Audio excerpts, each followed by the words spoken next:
सुंदरबन के जंगल में एक ठग सियार रहता था। वह बहुत ही निकम्मा और कामचोर था।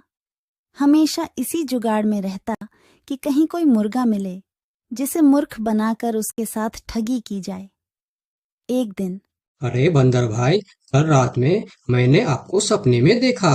अरे रहने दे सियार, तू अपना सपना अपने पास रख और मुझे जाने दे। ऐसा बोलकर बंदर चला गया। धीरे धीरे सारे जानवर सियार की हरकत को जान चुके थे, इसलिए कोई भी जानवर उसकी बातों में नहीं आता था। अब सियार समझ चुका था कि इस जंगल में उसकी दाल नहीं गलने वाली, इसीलिए वह दूसरे जंगल जाने का निश्चय किया और अगले दिन सियार अपने जंगल को छोड़कर दूसरे जंगल की तरफ निकल पड़ा।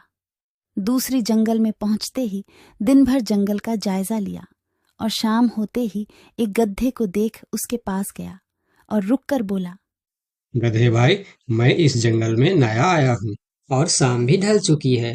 क्या मुझे एक रात रुकने के लिए आपके पास शरण दे सकते हो? हाँ हाँ, क्यों नहीं।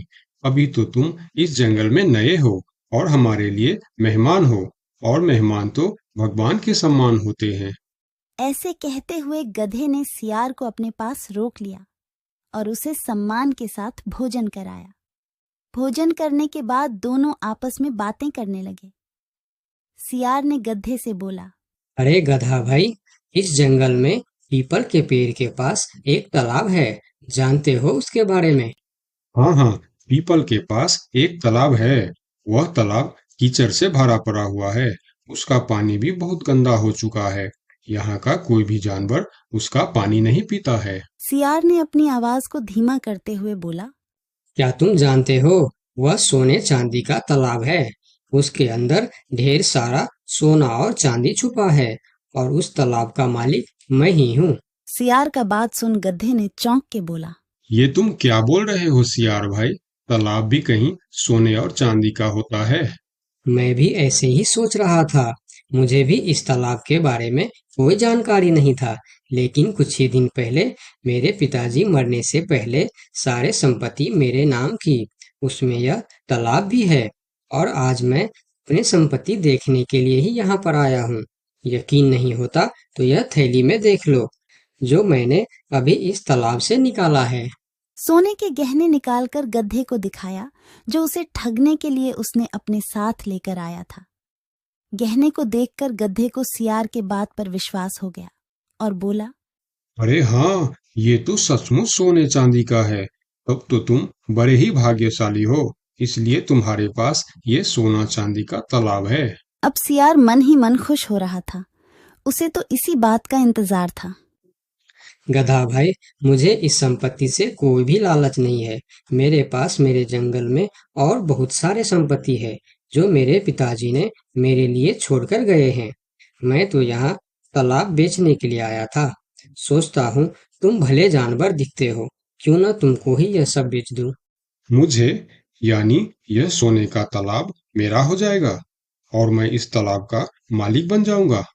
बेचारा भोला भाला गदहा सियार की चिकनी चुपड़ी बातों में बहुत आसानी से आ गया और गधा सियार से सोने का तालाब खरीदने को तैयार हो गया। दोनों के बीच 4 सिक्कों का सौदा तय हुआ। ठीक है सियार भाई, मैं अभी जाकर हिरन के पास से 4 सिक्का लेकर आता हूँ। मेरे पास अपना घर न होने के कारण मैं अपनी सारी कमाई हिरन के पास ही रखता हूँ, और जब भी मुझे जरूरत पड़ता है मैं उससे ले लेता हूँ। ठीक है गधे भाई, लेकिन ध्यान से, जंगल में किसी को इस बात का पता नहीं चलना चाहिए, वरना जंगल के सारे जानवर मेरे पीछे ही पड़ जाएंगे। ऐसा बोल सियार गधे को भेज देता है और गधा हिरण के पास जाकर अपना सिक्का मांगता है। गधे भाई, घर में सब ठीक तो है ना? आज आपको अचानक से 4 सिक्कों का क्या जरूरत पड़ गया? अरे, वह अपने जंगल में जो तालाब है ना, मैं उसे खरीद रहा हूँ। तालाब खरीद रहे हो? क्या करोगे तुम तालाब खरीद के? तालाब का तो पता नहीं, लेकिन उसमें जितना सोना चांदी है वह सब मेरा हो जाएगा। तालाब में सोना? ये तुम क्या बोल रहे हो भाई? मुझे तो कुछ भी समझ में नहीं आ रहा है। मुझे डर है कि तुम कहीं कोई परेशानी में ना आ जाओ। देखो, तुम मुझसे कुछ भी मत छुपाओ। क्या बात है? साफ साफ बताओ मुझे। हमारे जंगल में एक बहुत ही अमीर सियार आया है। ढेर सारी संपत्ति है उसके पास। और तो और हमारे जंगल में जो तालाब है ना, जिसे हम लोग गंदा नाली समझकर उसका पानी भी नहीं पीते हैं, उस तालाब में ढेर सारा सोना और चांदी है। उसने तो मुझे उस तालाब से सोने का गहना भी निकाल कर दिखाया है। उसी तालाब को मैं खरीद रहा हूँ। हम दोनों के बीच 4 सिक्कों का सौदा हुआ है। मुझे तो वह सियार मूर्ख ही मालूम पड़ता है, जो इतने सस्ते में सोने का तालाब बेच रहा है। मूर्ख वो नहीं, मूर्ख तुम हो। भला तालाब भी कोई सोने चांदी का होता है? अरे गधा भाई, तालाब से पानी निकलता है, सोना नहीं। मैं भी ऐसे ही सोच रहा था, परंतु उसने मुझे सोने निकाल कर भी दिखाया। गधे भाई, मुझे वह कोई ठग मालूम पड़ रहा है, जो तुम्हारे आंखों में धूल झोंक कर तुम्हें झांसा दे रहा है। मैं एक तरकीब बताता हूँ, जिसे दूध का दूध और पानी का पानी हो जाएगा। कौन सा तरकीब हिरन भाई? तुम ऐसा करो, उस सियार से बोलो कि मेरा हिरन भाई ने कहा है कि लिखा पढ़ी होगा तभी मैं उसे 4 सिक्का दूंगा, और अगर बिना लिखा पढ़ी से ही काम हो जाता है तो मैं सिर्फ 1 ही सिक्का दूंगा। अगर वह तालाब सच में सोने की है तो वह लिखा पढ़ी जरूर करेगा, नहीं तो वह 1 सिक्के में ही मान जाएगा। हिरण की बात सुनकर गधा हाँ में सिर हिलाया और सिक्का लेकर सियार के पास पहुंचता। सियार भी गधे के आने के इंतजार में उतावला हो रहा था। गधा पहुंचते ही सियार से बोला, सियार भाई, मेरा हिरन भाई ने कहा है, यदि आप लिखा पढ़ी के लिए तैयार हो तो मैं आपको 4 सिक्का दूंगा, वरना बिना लिखा पढ़ी के आप 1 सिक्का ले लो और मुझे यह तालाब दे दो। सियार ठग किसी तरह से जल्दी करके सिक्का लेकर वहां से जाना चाहता था। वह बोला, अरे गधे भाई, तुम बड़े अच्छे और भले मालूम पड़ रहे हो, तुमसे क्या लिखा पढ़ी कराना।